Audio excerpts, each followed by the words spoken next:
one day I was in a lawyer's office and this girl found my little date book and she said, "Is this yours?" And I said, "Yeah." I said, "It is." And she said, "You don't know me, do you?" And I said, "Well, I don't think so." She said, "Well, you should." She said, "My youngest brother was named after you." And I said, "Well, you must be Conley Moore's daughter." She said, "Yeah." She said, "You'll never know what that house meant to us." And by the way, her family, was large and income was very low, less than $2,000 a year when we built the house. And she said, before we had this house, we never had running water. We never had a place to hang our clothes. We didn't have, a bathroom. She said, it really changed our life. And now at this point, here she is, 20 some years old, and she's in her second year of law school. So, I said, "You just made my day." I said, "It's not about, the houses, it's what happens to those people that live in those houses."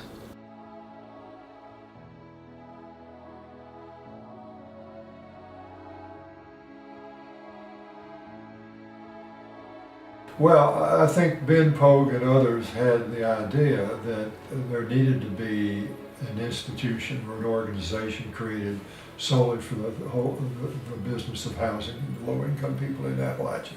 Dee Sternberg, or Diane Sternberg, came down and stayed a couple of weeks and interviewed folks and came up with this document, which we followed when we started Head Housing.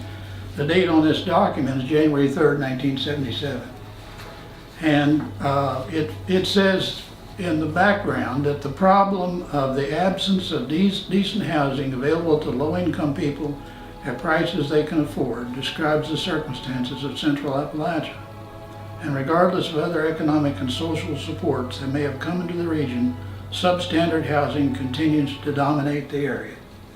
And that was the God's truth. And she recommended that Head Housing address technical assistance and training services, brokering services, to broker assistance with other organizations like Kentucky Housing Corporation and so forth, and advocacy services, which we certainly did, and then research and demonstration services and miscellaneous roles, which Fahe has capitalized on the miscellaneous roles. You've done all the others. Yeah, we actually, when you look at that back from 1977, we've actually still do all of those services. Yeah, isn't that remarkable? Yeah, and we still work with HAC.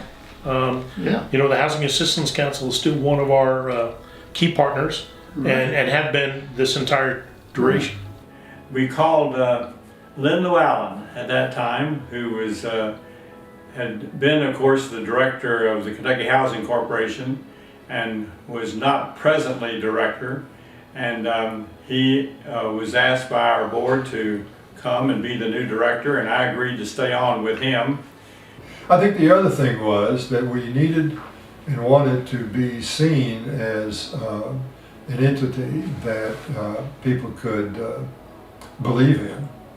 And one of my things always had been that I always felt like that we needed to have a physical place that showed success, the beginning of success, and that would get people interested in us, that okay, maybe these guys are going to make it. So we moved to, I guess it's Main Street, right across up the hill from where we are now, into a house that we rented from Berea College. And that's where I worked out of most of my tenure here, my early tenure here. Well, Fahe really grew out of the housing program that was a part of the HEAD program. There were a lot of people that thought it was kind of a wild idea because nobody was, involved in doing those kind of things. And it did look like a big task, and it was. But with the Lord's help, we started with one house, and we with Kentucky Mountain Housing in 1973, and the next year we done 3, and the next year 8, and when I left we had done more than 500. So if you don't start with one, you never get there. You got to start someplace. And I remember when David and I were still working together, that one day we received, and David can tell this probably better than I, but he received a letter from the Sisters of Charity out of, I believe it's who it was, out of Detroit, Michigan. and they wanted to know if we could use $35,000. and of course we said yes, and they sent us a check. And I remember vividly that David took the check and went to the local Berea bank, which was very close to us physically, and bought a certificate of deposit. And so that was the beginning of our wealth movement, so to speak, of raising money and so forth. And that was an interesting period of time in our life, was raising the money. It's a real privilege for the Sisters of Mercy to be supporting Fahe, because they, in effect, are the sisters' boots on the ground. They are doing the kind of ministry work that the sisters have supported all along. And although the sisters' members in active ministry may be declining, their voices are stronger because of collaborations such as they have with Fahe. We invested in Fahe's mission and in the organization because I know of its excellent track record in terms of what it has done in Appalachia for low-income people to provide housing, and affordable housing, as well as housing that's sustainable.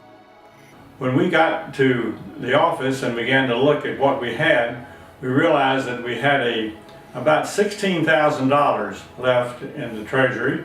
When we sat down at that table and realized that that was all we had, Lynn said, "David, I think I better see if I can't find another job. And you're kind of loose right now. Why don't you stay here and see if you can put this back together again?" So that's what we agreed to. Dave, kept the organization going, made lots of personal sacrifices to keep the organization going through those tough years in the early 80s. We were at Fahe was in one end of an office building on Highway 25 South. Right. He had one end and Fahe had one end, and Dave had an apartment at the end. He wasn't married then. That's right. And he lived right next to the... Yeah, his apartment served a dual purpose. So, we went through some very difficult times in that period. But I think, so it was, when I think back to that, would we survive? Would we be here another year? And of course, all of our members were going through many of the same issues and all trying to survive and make it another day.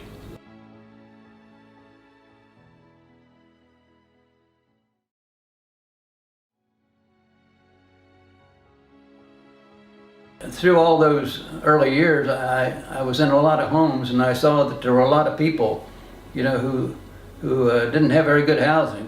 One memory I have is a house in West Virginia where the folks that we were closing their loan later that day, and so I was doing the final inspection and then going to the loan closing. And so we went out to the final inspection and we drove by where they had been living, and it was a small little camper, pull behind your car camper trailer. And they had been living there for I think a couple of years. They had tried to build their own home, and I think one got destroyed by a fire from weather, another got destroyed by some, weather or something else. So they had tried 2 or 3 times, but had failed due to circumstances outside of their control. She was going to school to become a nurse, and he was, I'm not sure what his job was, but they were low income. I think they had 3 or 4 kids. And their, I think, brother lived just a little ways away, so their only electricity was an extension cord coming from the house to the little camper.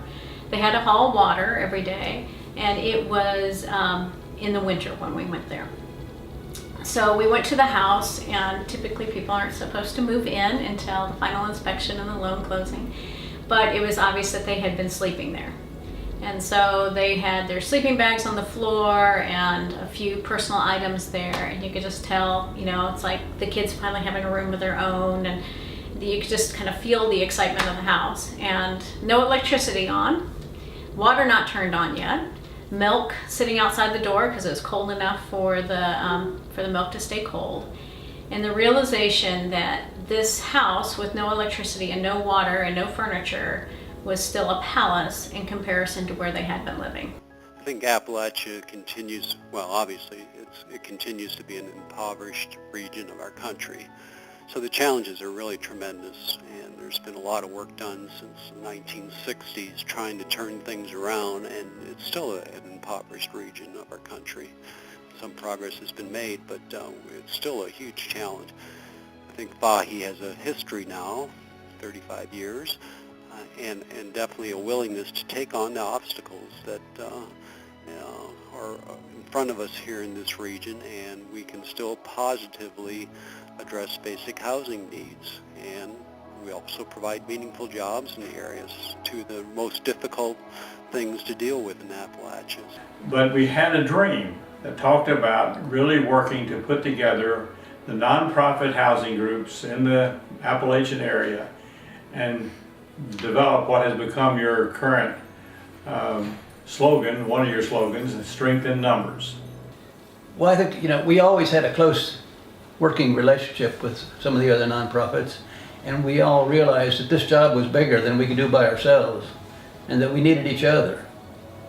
And so people like Tom Carew and myself and Dave Career, we joined hands, and we found people like Len Llewellyn that we could work with, and people like Dave Lawless, and by working together, we could do so much more than we could ever do by ourselves. I think it was a brilliant idea that you came up with this thing of having members and not trying to do everything out of a central base and grow this, which could be a huge bureaucracy. And so you have developed over time all of these wonderful organizations throughout the 5 states, and the people who run them certainly believe in what they do. One of the things that made us successful as an organization and still makes us successful to this day is how we respect each other and we work together to better the region, and that means we're working to better an individual organization and an individual geography. If you look at Fahe member groups now, they are some of the strongest, some of the strongest nonprofits in their states. So especially if you look at Eastern Kentucky, they are by far the strongest nonprofits in the state of Kentucky, and a lot of that is due to not just what Fahe did in regards to resources, but in regards to building relationships and sharing knowledge. I love Fahe's model because it is a cooperative of housing groups throughout Appalachia, and I think it is a wonderful model for other areas of the country in terms of showing how you can grow to scale without everyone having to grow, but to do it cooperatively and to get some efficiencies of scale and increase your effectiveness. Well, we have 55 members in 6 states, from western Maryland to northern Alabama. I used the word eclectic before because it is an incredibly eclectic group. When you see how strong our 55 members are and the impact they have on the region today, just a few years ago we were producing 2,000 units of affordable housing a year. A year ago we exceeded that we're at a level of over 8,500 units of housing a year. That's a very significant contribution. To just put that in perspective, Habitat in the United States produces 9,000 units of affordable housing around the United States. So that's a significant number, and we're right there with them, and just working in one region. I think the membership, I think we have not only people who have the empathy and the heart and the desire to do good. We have some very, very smart people out there. And all you have to do is go out and visit with them and let them talk to you about what their goals are and what their dream is for the people that they serve and the people that they've hired around them, and you see that. Even though each one of us may just have a small part, if we all work together, we can help a lot of people. And not only, for today, but it's going to affect their lives for years to come in their children's lives.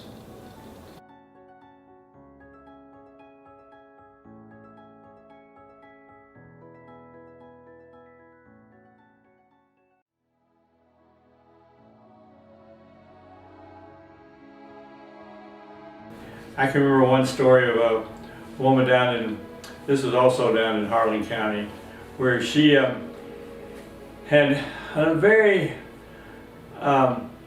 dark house. It had a lot of coal soot in it. It had been heated by coal stove.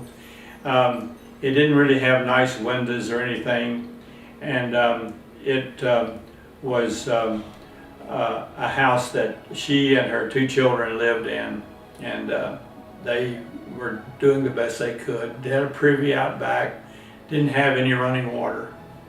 They had a spigot on the street, and they could get water out of that spigot and bring it into the house. Well, it was just fascinating to see that picture, her dream, come to life in that new house, and I can still see her sitting there on the old double swing on that front porch, and as I came by, she hollered at me and said, "Stop, I gotta talk to you. Life is good."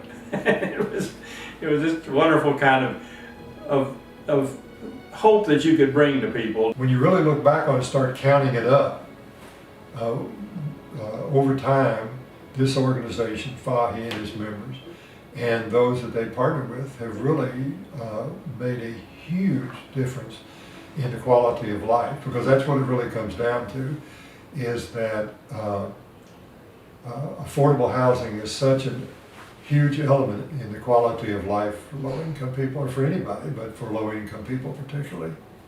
Over a period of 35 years, you learn from your experiences, and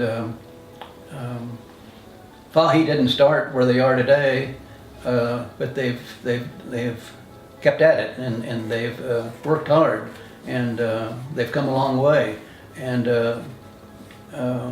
it's hard to imagine how many people, you know, have really benefited because of the housing that has been built. So often when you look at the most impoverished areas of the country, Appalachia always gets listed. And it's exciting that in an area that is looked at as impoverished and in such need, that there is such strength and ingenuity that is created there.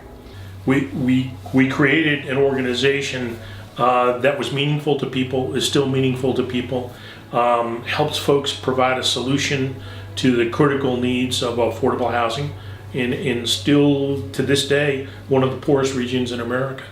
You know, we have, if you looked at some of the documentation of the 100 poorest counties in America, we have several of them still in our region today.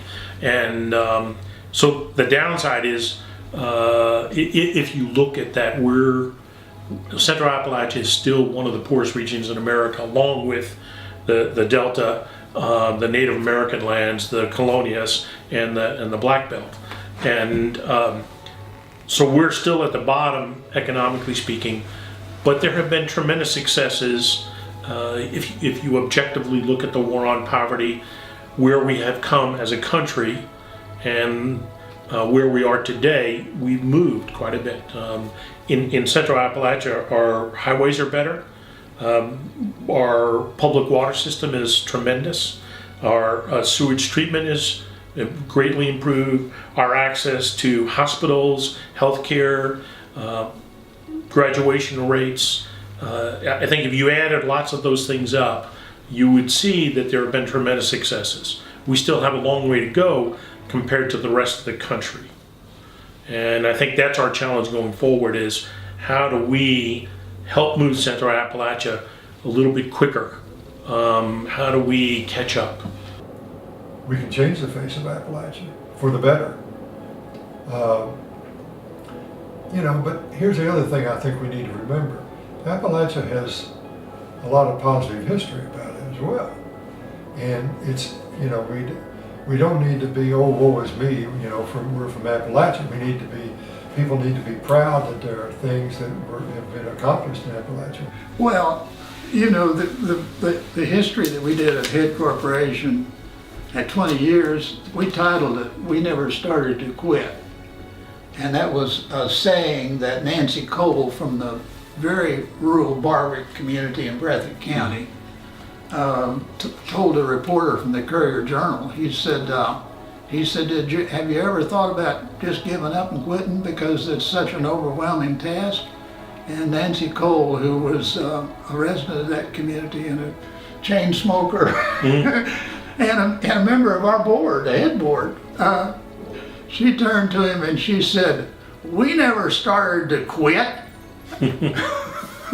And I think that's the motto operandus of all of these organizations that have survived, and certainly the motto of Fahe.